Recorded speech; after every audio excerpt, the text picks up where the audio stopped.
Praise lord. మే 3వ తేదీ 2024. ఈరోజు దేవుని వాక్యము సామెతల గ్రంథము 3వ అధ్యాయము 9 మరియు 10వ వచనము. నీ రాబడి అంతటిలో ప్రథమ ఫలమును నీ ఆస్తిలో భాగమును ఇచ్చి యెహోవాను గణపరచుము. అప్పుడు నీ కోట్లలో ధాన్యము సమృద్ధిగా నుండును. నీ గానుగలలో నుండి క్రొత్త ద్రాక్షరసము పైకి పొరలి పారును.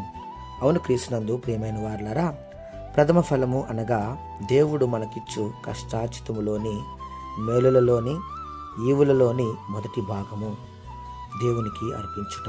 వాక్యం ఇలా సెలవిస్తుంది: నీ మొదటి సస్యద్రవ్యములను అర్పింప తడువు చేయకూడదు. నీ కుమారులలో జ్యేష్ఠుని దేవునికి అర్పింపవలను. అట్లు నీ ఎద్దులను నీ గొర్రెలను అర్పింపవలను. అనగా దేవుడు నీకిచ్చిన ప్రతి ఈవిలో మొదటిది దేవునిది.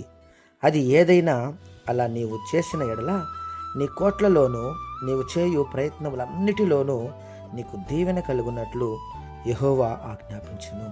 నీ దేవుడైన యెహోవా నీకు ఇచ్చినటువంటి దేశములో ఆయన నిన్ను ఆశీర్వదించును.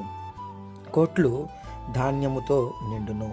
క్రొత్త ద్రాక్షరసములతో క్రొత్త తైలమును గానుగలకు పైగా పొంగి పొర్లి పారును. ఇలా పొంగి పొర్లేటటువంటి అనుభవంలోనికి దేవుడు నిన్ను ఆశీర్వదించును.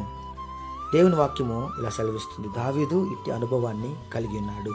దావీదు అంటున్నాడు, నా గిన్నె నిండి పొర్లుచున్నది, నేను బ్రతుకు దినములన్నీ కృపాక్షేమములే నా వెంట వచ్చును. ఈ వాగ్దానం మనందరి జీవితంలో నెరవేరును గాక. ఆమేన్. ప్రేయర్ టవర్ మినిస్ట్రీస్లో మీ సహోదరుడు. God bless you all.